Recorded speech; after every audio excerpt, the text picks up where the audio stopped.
Yo, I'm gonna see if it's easier for me to do this while holding the mic because I've tried like 4 times now and it won't work. But hello, I'm Zade, and let's try this. Let's see where this goes. Probably gonna be asked a lot, but what made you get into editing and how did you get so good at it? You're right, I do get asked that a lot. And I don't hate it. You know, it's a very valid question. I was asking the same thing a while ago to a lot of people. But how did I get into editing? The thing is, I've answered this question probably 4 times on different podcasts and then another like 12 times in DMs. So in terms of how I got started, how I got into that editing and everything, I can link you the podcast with a timestamp. That would probably save you a lot of time. So for anyone curious, just the short rundown is I've been editing since I was like 11 in terms of just doing sketches on my iPad with my brother and stuff like that. And then 2020 COVID hit. I was applying for loads of editing jobs because my brother would send me them, and they started replying to me after sending like 100 emails every week.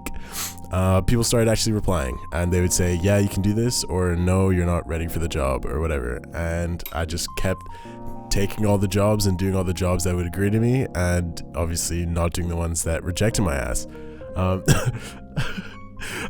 Yeah, no, I understand I feel like the main thing about the question is that it's for people that see me as a kind of like, oh, he's editing for this person with this many subscribers, like how do I get to that point? And it's like, it took time. Like I said, I started this in 2020 and it's now 2023, so it's been 3 years I've been doing this paid. And this first 2 years I was barely getting paid in terms of like, I wasn't making that much money at all the first 2 years. For a, how old was I, like 14, 15-year-old? I guess that's great.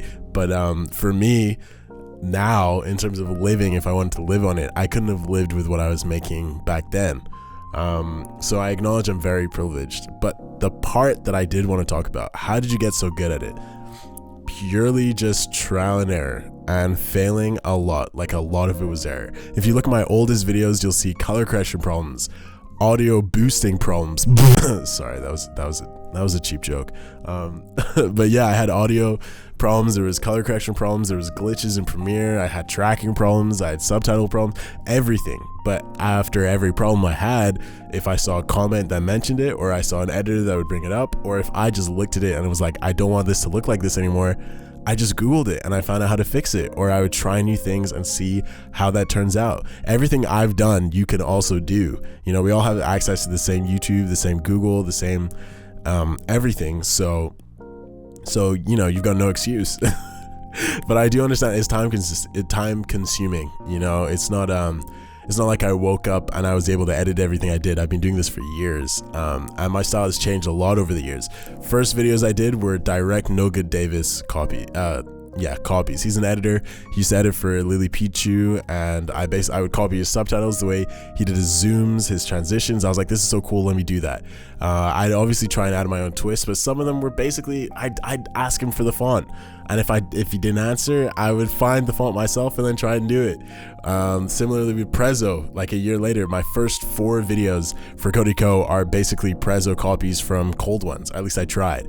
In terms of like the zooms, the like hand animations using the puppet tool and After Effects, stuff like that. I was getting inspiration from people that I really liked, and I wanted to figure out how they did what they did and why I liked it. Off Canny, I started doing really cool intros, a lot of the time inspired by Off Canny. You know, it's a YouTube channel. They started, at least a lot of their earlier videos had these like wild, you know, I don't even know how to describe it, just a lot at once intros in the first 5 seconds, and they were so cool.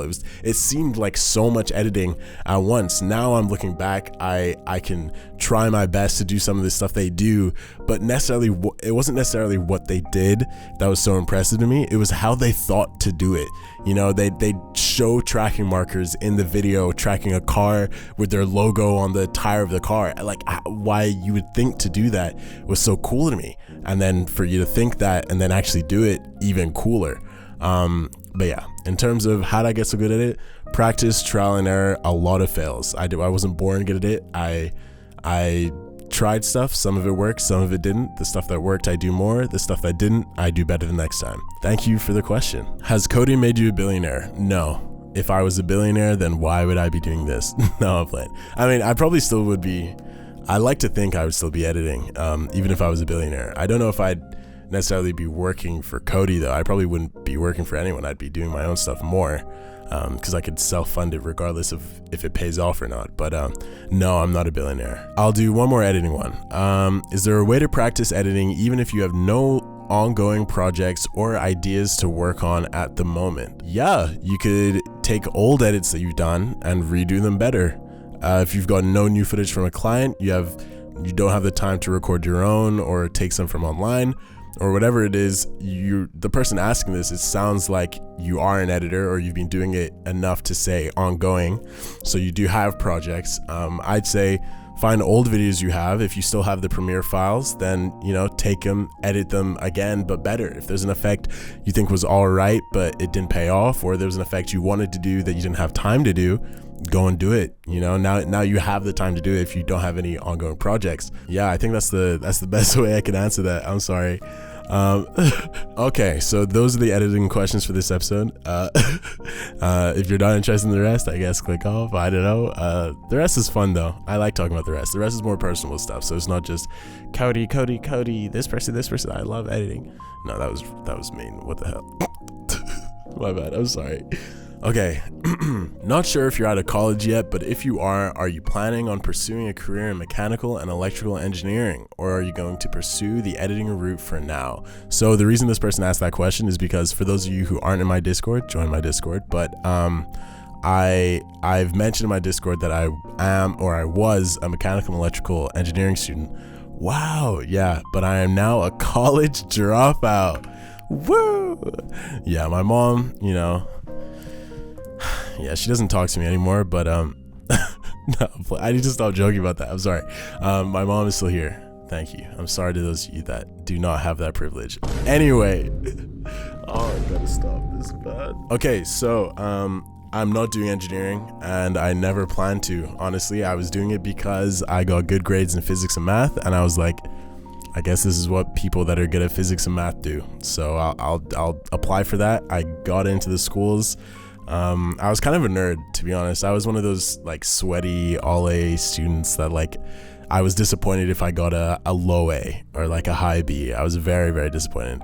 But yeah, I very much focused on school. But as soon as editing started, doing well, I was like, why am I doing engineering? Like, if I thought about it, there was no way I was gonna pay that anyone was gonna pay me enough money to want to show up to work every day if I was doing engineering.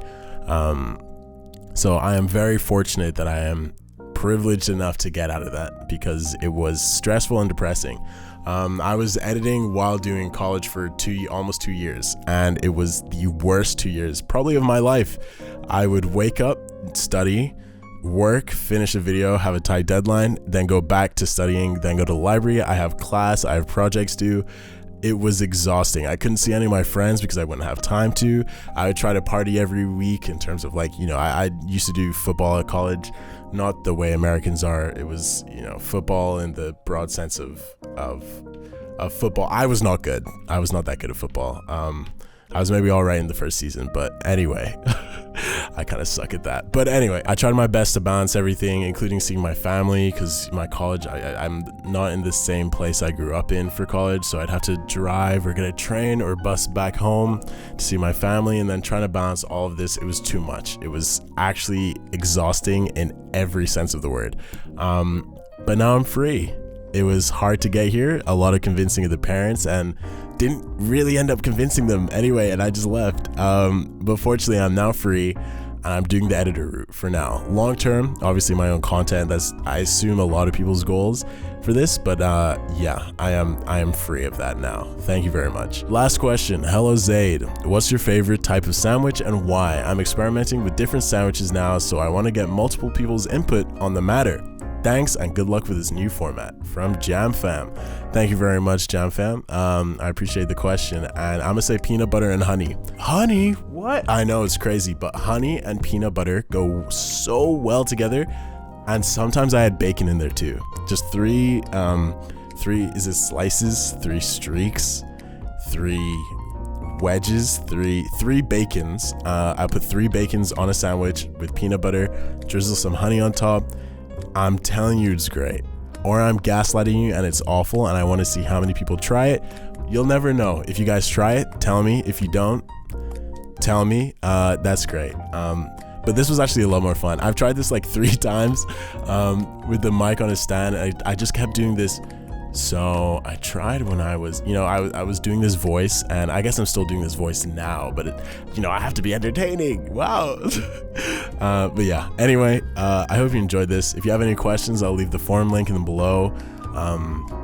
Any advice related questions, editing related questions, me related questions, literally any question, I will try and answer a bunch of them in videos like this. I'll try and make it shorter next time. I'm just realizing I'm approaching 11 minutes. That is not acceptable. But thank you guys so much for watching. I hope you enjoyed. If you did, tell me. If not, tell me what I should do better. Also, what gameplay should I put in the background next time? Because I still don't know what I'm going to do for this one. I have to record that next. I hope I chose something good. Enjoy. Thank you. Bye.